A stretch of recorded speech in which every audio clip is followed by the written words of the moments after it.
Glory to the Father, the Son, and the Holy Spirit. Amen.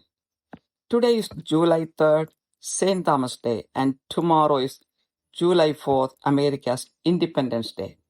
I'm wishing everyone a happy Feast of St. Thomas and a happy July 4th. Today's topic is, what is true independence? Heavenly Father, I thank you for the past 2 weeks. Lord, help me, your servant, to deliver the message in a fruitful way. May this message transform those who hear me. I pray in the name of Jesus. Amen. Several countries in the world have declared independence for themselves, and they call it Independence Day. Most countries have declared independence from the British rule. The first British immigrants came to the territory of the United States in 1607. They won the battle with the Red Indians, who were the original inhabitants of the United States. They kept on paying taxes to the British government because they came from Great Britain. The United States declared its independence from the British rule on July 4, 1776, after 169 years of the British domination. India declared its independence from the British on August 15, 1947, after 200 years of British dominance. This is all to do with political freedom. In the spiritual realm, freedom has a totally different meaning. When we understand the true meaning of spiritual freedom, we will know that it is the true independence which will guide us in every way, give true happiness, give permanent peace, and lead us to everlasting life with God. First point is, God has set us free from the penalty and power of sin. Different religions have set protocols for reaching a peaceful life after death. All those rules are set up by men, not by God. If they fail to follow those protocols properly, they are scared of facing a penalty. That is not true freedom. In the case of Christians, Jesus, the Son of God, who came from heaven, himself has set the protocols for reaching the eternal life with God. He has taught us everything he had heard from his heavenly Father, whom the whole world calls God. He himself has set us free from the penalty of sin through his crucifixion. He himself has offered forgiveness for our sins when we repent honestly. When we live according to the teachings of Jesus, our Savior, we can enjoy true independence. When we believe in Jesus, we are empowered to live a life of grace and love. There's no need of a spiritual bondage for those who follow Jesus. This does not mean that all Christians are free from spiritual bondage. It is based on each person's choice. Next, the slavery in sinning. Jesus has redeemed us from the original sin committed by Adam and Eve. It is understood that anyone who is set free from slavery will never want to go back to that slavery. Jesus has redeemed us from the sins of the whole world through his crucifixion. If we sin again, we are going back to slavery again. St. John's Gospel, chapter 8, verse 34, Jesus says, "Truly, truly, I say to you, everyone who commits sin is the slave of sin." Next, about freedom in Jesus Christ. Our true independence comes from Jesus Christ. Whoever believes in Jesus Christ and accepts the truth about him can truly enjoy freedom in their mind, heart, and soul. St. John's Gospel, chapter 8, verses 31 and 32 says, "If you continue in my word, then you are true disciples of mine, and you will know the truth, and the truth will make you free." St. John's Gospel, chapter 8, verse 36 says, "So if the Son makes you free, you will be free indeed." Romans chapter 8, verses 1 and 2 says, "Therefore there is no condemnation for those who are in Jesus Christ, For the law of the Spirit of life in Christ Jesus has set you free from the law of sin and of death. 2 Corinthians chapter 3 verse 17 says, Now the Lord is the Spirit, and where the Spirit of the Lord is, there is liberty. 750 BC, prophet Isaiah prophesied about Jesus Christ. The Spirit of the Sovereign Lord is on me, because the Lord has anointed me to proclaim good news to the poor. He has sent me to bind up the brokenhearted, to proclaim freedom for the captives and release from darkness for the prisoners. This verse promises freedom for all sinners who repent and live in Jesus Christ. In St. Luke's Gospel, chapter 4, verse 18, Jesus reads this verse about himself in the synagogue, and everyone was amazed at him. He read about himself. This was the prophecy about himself around 750 years before his coming to this earth. Next point. True faith brings salvation, grace, and love from God. Our true independence depends on our true faith in God. God offers salvation free to the entire mankind through Jesus. St. John's Gospel, chapter 3, verse 16 says, For God so loved the world that he gave his only Son, that whoever believes in him should not perish but have eternal life. We have not earned salvation through our merit. It is a free gift from God. No other religion other than Christianity offers this free gift. The book of Galatians chapter 2 verse 20, Paul accepts this free salvation and says, I have been crucified with Christ. It is no longer I who live, but Christ who lives in me. And the life I now live in the flesh, I live by faith in the Son of God, who loved me and gave himself for me. Next point, God showers grace and mercy on us freely. The book of Romans chapter 6 verse 14 says, For sin will have no dominion over you, since you are not under law but under grace. Ephesians chapter 2 verses 8 and 9 says, For by grace you have been saved through faith, and this is not your own doing. It is a gift of God, not as a result of works, so that no one may boast. Romans chapter 6 verse 23 says, For the wages of sin is death, but the free gift of God is eternal life in Christ Jesus our Lord. What is the need of sanctification? Our own sanctification is needed for our true independence. In the book of Romans chapter 6 verse 22 says about freedom from sin's power. Paul says, But now, having been freed from sin and enslaved to God, you derive your benefit resulting in sanctification and the outcome eternal life. 1 John chapter 1 verse 9 says, If we confess our sins, he is faithful and just to forgive us our sins and to cleanse us from all unrighteousness. We should respect our body and keep away from its desires. We should glorify God in our body. 1 Corinthians chapter 6 verses 19 and 20 says, Or do you not know that your body is a temple of the Holy Spirit within you, whom you have from God? You are not your own, for you are bought with a price. So glorify God in your body. So be transformed in body and spirit. We get our true independence when we become transformed in our body and spirit. 2 Corinthians chapter 5 verse 17 says, Therefore, if anyone is in Christ, he is a new creation. The old has passed away. Behold, the new has come.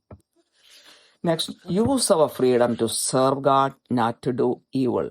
1 Peter chapter 2 verse 16 says, Live as people who are free, not using your freedom as a cover-up for evil, but living as servants of God. Allow the Holy Spirit to control you and keep away from the desires of the flesh.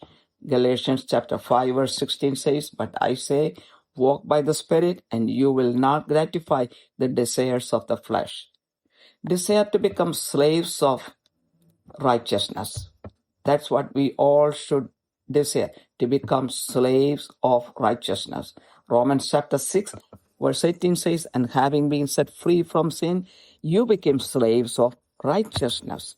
2 Timothy chapter 1, verse 7 says, for God gave us a spirit not of fear, but of power and love and self-control. Ephesians chapter 2, verse 10 says, for we are his workmanship, created in Christ Jesus for good works, which God prepared beforehand, that we should walk in them. Next point, set free from Satan and bondage to self. Many of us have the habit of determining our own destiny. The more we adhere to self and depend on ourselves, Satan is taking control of our mind, heart, and soul. This is the reason for all the problems in the lives of individuals, husband and wife, and children. If children are not freed from this bondage when they are with parents, they will carry it throughout their lives. Lastly, what is true independence? True independence is total dependence on God. In family life, a divorce takes place because the person depends on self and keeps pride and selfishness in the heart. If the person totally depends on God, he or she can live together and enjoy true independence. The book of Psalm chapter 1, verses 1 to 3, David says, how blessed is the man who does not walk in the counsel of the wicked, nor stand in the path of sinners, nor sit in the seat of scoffers. But his delight is in the law of the Lord, and it ends, and in whatever he does, he prospers. Lastly, in the book of Psalm chapter 23, verses 1 to 3, this is a psalm of David.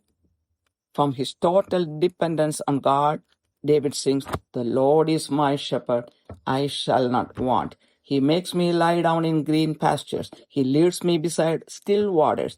He restores my soul. He leads me in paths of righteousness for his name's sake. Finally, set time for God. Every day, we should set time to communicate with God, worship him, and get counsel and strength from him. We should not depend on our own strength. We will start enjoying true independence once we do this. In the book of Philippians chapter 4, verse 19 says, and my God shall supply all your need according to his riches in glory by Christ Jesus. Lastly, 2 Corinthians chapter 12, verse 9, it says, my grace is sufficient for you, for my strength is made perfect in weakness. And it ends there like that. When we get weakness, God's strength works in us when we totally depend on God. With this, the message ends. Heavenly Father, I glorify your name. Lord, help everyone to free from the bondage of self, depend totally on God, enjoy the true independence in life, and gain the eternal life with God. I pray in the precious name of Jesus Christ. Amen.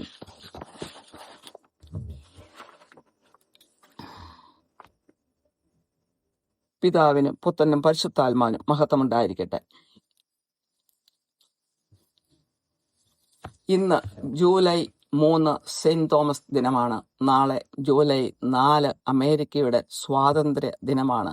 എല്ലാവർക്കും saint Thomas feast നേരുന്നു. അതുപോലെ തന്നെ ഒരു സന്തോഷമുള്ള സ്വാതന്ത്ര്യ ദിനം July 4 നേരുന്നു. ഇന്നത്തെ ചിന്താവിഷയം, യഥാർത്ഥ സ്വാതന്ത്ര്യം എന്താണ്? കാരുണ്യവാനായ സ്വർഗസ്ഥ പിതാവേ, കഴിഞ്ഞ 2 ആഴ്ചയ്ക്കായി നന്ദി പറയുന്നു. ഇന്നത്തെ സന്ദേശം വേണ്ടതുപോലെ മറ്റുള്ളവരിലേക്ക് കൈമാറുവാൻ ഈ ദാസിയെ സഹായിക്കണമേ. കേൾക്കുന്നവരിൽ ഒരു രൂപാന്തരം ഉണ്ടാക്കുവാൻ ഇടയാക്കണമേ. യേശുവിന്റെ നാമത്തിൽ തന്നെ ആമേൻ. ലോകത്തിലുള്ള അനേക രാജ്യങ്ങൾ സ്വാതന്ത്ര്യ ദിനം പ്രഖ്യാപിച്ചിട്ടുണ്ട്. അത് മറ്റ് രാജ്യങ്ങളുടെ ആധിപത്യത്തിൽ നിന്നുമാണ് മിക്കവാറും അങ്ങനെ സംഭവിച്ചിരിക്കുന്നത്. പല രാജ്യങ്ങളും ബ്രിട്ടീഷ് ഭരണത്തിൽ നിന്നാണ് സ്വാതന്ത്ര്യം പ്രഖ്യാപിച്ചിരിക്കുന്നത്. ബ്രിട്ടീഷുകാര് അമേരിക്കയിൽ കുടിയേറിയത് 1607 അപ്പോൾ റെഡ് ഇന്ത്യൻസ് എന്ന് പറഞ്ഞ ഒരു ഗ്രൂപ്പ് അമേരിക്കയിൽ ഓൾറെഡി ഉണ്ടായിരുന്നു. അവരെ അവിടുന്ന് ഒരു ഏരിയയിലേക്ക് നീക്കം ചെയ്തിട്ടാണ് അമേരിക്കയുടെ ആധിപത്യം അവർ കരസ്ഥമാക്കിയത്. എന്നാലും അവർക്ക് പൂർണ്ണ സ്വാതന്ത്ര്യമില്ലായിരുന്നു. ബ്രിട്ടീഷ് ഗവൺമെന്റിന് വഴങ്ങി അവരുടെ ഇഷ്ടമനുസരിച്ച് ജീവിച്ച് അവർക്ക് നികുതി കൊടുത്താണ് അമേരിക്കയിലുള്ള ബ്രിട്ടീഷുകാർ ജീവിച്ചു പോകുന്നത്. അങ്ങനെ ഏതാണ്ട് 169 വർഷം ബ്രിട്ടീഷുകാരുടെ ഭരണത്തിന് കീഴിൽ അമേരിക്കയിലുള്ള ബ്രിട്ടീഷുകാർ കഴിഞ്ഞു. എന്നാൽ അവസാനം 1776 ജൂലൈ 4 അവർ അമേരിക്കയുടെ സ്വാതന്ത്ര്യ ദിനം പ്രഖ്യാപിച്ചു. ഇന്ത്യയിലും അങ്ങനെ തന്നെ ഏതാണ്ട് 200 വർഷത്തെ ബ്രിട്ടീഷ് ഭരണത്തിന് ശേഷമാണ് ഓഗസ്റ്റ് 15, 1947 ഇന്ത്യ സ്വാതന്ത്ര്യം പ്രഖ്യാപിച്ചത്. ഇതെല്ലാം രാഷ്ട്രീയമായ സ്വാതന്ത്ര്യത്തെക്കുറിച്ചാണ്. എന്നാൽ ആത്മീയ തലത്തിൽ സ്വാതന്ത്ര്യം എന്താണെന്നുള്ളത് ഒരു പ്രത്യേക അർത്ഥത്തിലാണ് സംസാരിക്കുവാൻ ആഗ്രഹിക്കുന്നത്. യഥാർത്ഥമായ സ്വാതന്ത്ര്യം എന്താണെന്ന് അറിഞ്ഞാൽ നമ്മൾക്ക് മനസ്സിലാകും. അതാണ് യഥാർത്ഥമായിട്ടുള്ള സ്വാതന്ത്ര്യം. നമ്മളെ എല്ലാ രീതിയിലും നയിക്കുന്ന സ്വാതന്ത്ര്യം, നമുക്ക് യഥാർത്ഥ സന്തോഷം നൽകുന്ന സ്വാതന്ത്ര്യം, നമുക്ക് യഥാർത്ഥമായ സ്ഥിരമായ ഒരു സമാധാനം തരുന്ന സ്വാതന്ത്ര്യം. അത് തന്നെയുമല്ല, അവസാനം നമ്മളെ എന്നേക്കുമായിട്ടുള്ള നിത്യജീവനിലേക്ക് ദൈവത്തോടൊപ്പം ജീവിക്കുവാൻ നമ്മളെ നയിക്കുകയും ചെയ്യും. ദൈവം നമ്മൾക്ക് പാപത്തിന്റെ ശക്തിയിൽ നിന്നും ശിക്ഷയിൽ നിന്നും സ്വാതന്ത്ര്യം നൽകിയിട്ടുണ്ട്. അനേകം മതങ്ങൾ ഭൂമിയിലുണ്ട്. അവരെല്ലാവരും മരണാനന്തരം സമാധാനം എങ്ങനെ കൈവരിക്കാമെന്നതിനെ കുറിച്ച് പല നിബന്ധനകളും മതത്തിൽ പഠിപ്പിക്കുന്നുണ്ട്. എന്നാൽ ആ നിബന്ധനകളെല്ലാം മനുഷ്യൻ പഠിപ്പിച്ചതാണ്, ദൈവം പഠിപ്പിച്ചതല്ല. എന്നാൽ ആ നിബന്ധനകൾ പാലിക്കാതെ ഇരുന്നാൽ അവർക്ക് മരണാനന്തരം എന്താണ് സംഭവിക്കാൻ പോകുന്നുള്ള ഭയമാണ്. ആ ഭയത്തിൽ നിന്നും ഒരു വിടുതലുമില്ല. അങ്ങനെയുള്ള ഒരു ജീവിതം ഒരിക്കലും യഥാർത്ഥ സ്വാതന്ത്ര്യമല്ല. എന്നാൽ ക്രിസ്തു മതത്തെ സംബന്ധിച്ചിടത്തോളം യേശു ക്രിസ്തു പിതാവായ ദൈവത്തിന്റെ അടുത്ത് ലോക സ്ഥാപനത്തിന് മുമ്പ് ഉണ്ടായിരുന്ന വ്യക്തിയായിരുന്നതുകൊണ്ട്, ദൈവം തന്നെ ആയിരുന്നതുകൊണ്ട്, ദൈവത്തിന്റെ പുത്രൻ തന്നെ ആയതുകൊണ്ട് ഭൂമിയിലേക്ക് പിതാവ് അയക്കുകയാണ് ചെയ്തത്. അപ്പോൾ ആ പുത്രൻ നമ്മളെ എന്തൊക്കെ പഠിപ്പിച്ചിരിക്കുന്നോ സ്വർഗരാജ്യത്തെ പ്രവേശിക്കുവാനായിട്ട്, അതെല്ലാം നമ്മൾ വേണ്ട രീതിയിൽ പാലിച്ചാൽ നമ്മൾക്ക് ആ സ്വർഗരാജ്യത്തിൽ ദൈവത്തോടൊപ്പം മരണാനന്തരം നിത്യമായിട്ട് ജീവിക്കാമെന്ന് നമ്മളെ പഠിപ്പിക്കുന്നുണ്ട്. അത് തന്നെയുമല്ല, നമുക്ക് പാപത്തിൽ നിന്നും ക്ഷമ നൽകി സ്വന്തം കുരിശുമരണത്താൽ നമ്മൾ പാപം ചെയ്തിട്ടുണ്ടെങ്കിൽ അനുതപിച്ചാൽ പാപത്തിന് ക്ഷമയും നമുക്ക് നൽകുന്നുണ്ട്. അത്രയും കിട്ടിക്കഴിഞ്ഞാൽ പിന്നെ നമുക്ക് ഭയക്കാൻ ഒന്നുമില്ല. അത് യഥാർത്ഥ സ്വാതന്ത്ര്യമാണ് നമുക്ക് തരുന്നത്. ആ മനസ്സിലാക്കൽ നമ്മൾക്ക് പൂർണ്ണമായൊരു വിടുതലാണ് തരുന്നത്. പിന്നീട് നമ്മൾ ദൈവം ദാനം ചെയ്യുന്ന ആ സ്നേഹത്തിലും കൃപയിലും നമ്മൾ ശക്തിപ്പെട്ട് ജീവിച്ചു പോയാൽ മാത്രം മതി. അപ്പോൾ ഒരു അടിമത്തം നമ്മൾ യേശുവിനെ അനുഗമിച്ചാൽ ഒരു അടിമത്തം നമ്മുടെ ജീവിതത്തിൽ അനുഭവിക്കേണ്ട ആവശ്യമില്ല. അതിൻ്റെ അർത്ഥം എല്ലാ ക്രിസ്ത്യാനികളും ശക്തിപ്പെട്ട വ്യക്തികളാണെന്ന് എന്ന് ഞാൻ പറയുന്നില്ല. കാരണം ഓരോരുത്തരുടെയും ജീവിതം എന്തുമാത്രം ദൈവത്തിൽ ശരണപ്പെട്ടാണെന്നനുസരിച്ചാണ് ആ പൂർണ്ണമായ സ്വാതന്ത്ര്യം ആസ്വദിക്കുന്നത്. അത് ഓരോ വ്യക്തികളുടെയും ചോയ്സാണ്. നമുക്കാർക്കും ആരെയും ഫോഴ്സ് ചെയ്യാൻ സാധിക്കത്തില്ല. പാപം ചെയ്യുമ്പോഴത്തെ അടിമത്തം എന്താണ്? ആദവും ഹവ്വായും ചെയ്ത ആ പാപത്തിൽ നിന്നും, ആ ഒറിജിനൽ സിന്നിൽ നിന്നും പൂർണ്ണമായ സ്വാതന്ത്ര്യം നമുക്ക് തരുവാൻ വേണ്ടിയാണ് സ്വന്തം പുത്രനെ ഭൂമിയിലേക്ക് അയച്ച് ആ കുരിശുമരണം വഹിക്കുവാൻ ഇടയാക്കിയത്. അപ്പോൾ നമുക്ക് പിന്നെ അടിമത്തത്തിൽ നമ്മൾ ജീവിക്കേണ്ട ആവശ്യമില്ല. അപ്പോൾ നമുക്ക് ആ പാപത്തിൽ നിന്നും വിടുതൽ കിട്ടിക്കഴിഞ്ഞു. ഒരിക്കൽ നമുക്ക് അടിമത്തത്തിൽ നിന്നും വിടുതൽ കിട്ടിക്കഴിഞ്ഞാൽ വീണ്ടും ആ അടിമത്തത്തിലേക്ക് പോകാൻ ഒരു മനുഷ്യൻ പോലും ഇഷ്ടപ്പെടുന്നില്ല. എന്നാൽ വീണ്ടും നമ്മൾ ആ പാപം ചെയ്താൽ നമ്മൾ അടിമകളെ പോലെയാണ് ഈ ഭൂമിയിൽ ജീവിക്കുന്നത്. യോഹന്നാൻ സുവിശേഷം 8:34 യേശു പറയുന്നു, ആമേൻ ആമേൻ ഞാൻ നിങ്ങളോട് പറയുന്നു, പാപം ചെയ്യുന്നവനെല്ലാം പാപത്തിന്റെ ദാസൻ ആകുന്നു.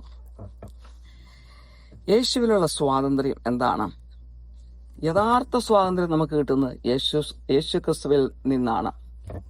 അപ്പോൾ യേശു ക്രിസ്തു പഠിപ്പിച്ച സത്യം മനസ്സിലാക്കുകയും യേശുവിനെ രക്ഷകനായിട്ട് സ്വീകരിക്കുകയും ചെയ്തു കഴിഞ്ഞാൽ നമ്മുടെ മനസ്സിലും ഹൃദയത്തിലും ആത്മാവിലും യഥാർത്ഥ സ്വാതന്ത്ര്യം നമുക്ക് അനുഭവിക്കാൻ കഴിയും.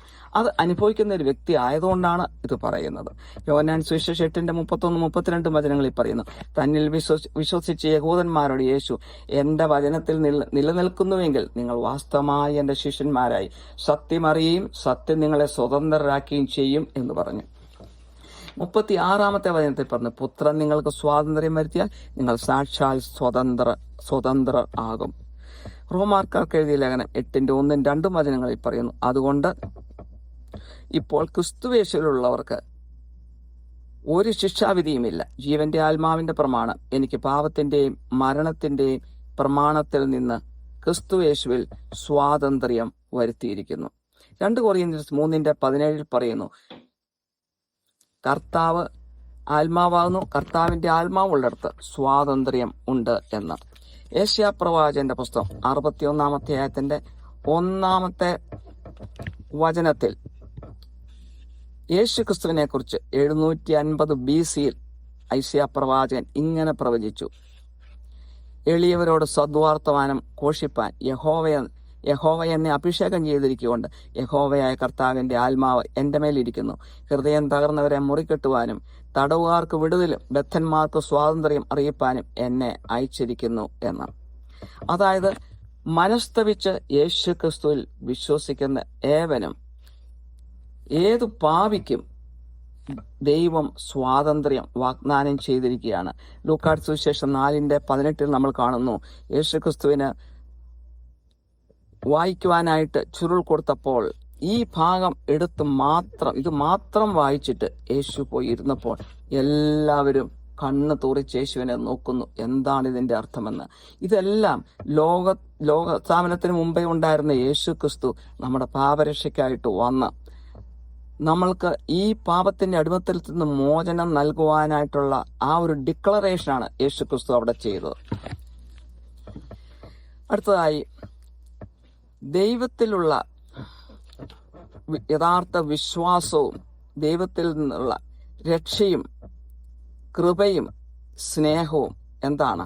അപ്പൊ യഥാർത്ഥ വിശ്വാസമാണ് യഥാർത്ഥമായിട്ടുള്ള രക്ഷയും കൃപയും സ്നേഹവും ദൈവത്തിൽ നിന്ന് കൊണ്ടുവരുന്നത്. ദൈവം മനുഷ്യരാശിക്ക് മുഴുവനും സൗജന്യമായിട്ട് ഈ സ്വാതന്ത്ര്യം നൽകുവാനായിട്ട് ആഗ്രഹിക്കുന്നതുകൊണ്ടാണ് ഇതെല്ലാം ഇവിടെ പറയുന്നതും വചനത്തിൽ എഴുതി വെച്ചിരിക്കുന്നു. യോഹന്നാൻ സുവിശേഷം 3:16 പറയുന്നു, തന്റെ ഏകജാതനായ പുത്രനിൽ വിശ്വസിക്കുന്ന ഏവനും നശിച്ചു പോകാതെ നിത്യജീവനും പ്രാപിക്കേണ്ട ദൈവം അവനെ നൽകുവാൻ തക്കവണ്ണം ലോകത്തെ സ്നേഹിച്ചു എന്ന്.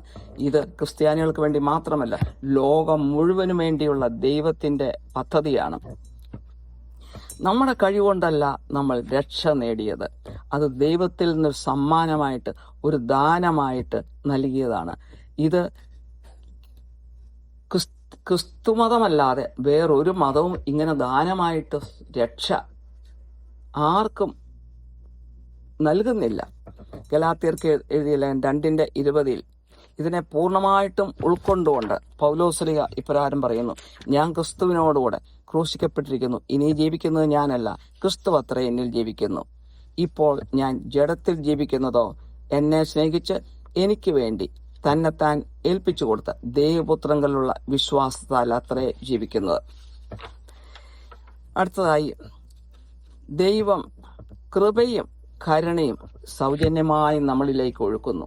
റോമൻസ് 6:14 പറയുന്നു, നിങ്ങൾ ന്യായപ്രമാണത്തിനല്ല കൃപയ്ക്കത്ര അധീനരാകിയാൽ പാപം നിങ്ങൾ കർത്തൃത്വം നടത്തുകയില്ലല്ലോ എന്ന്.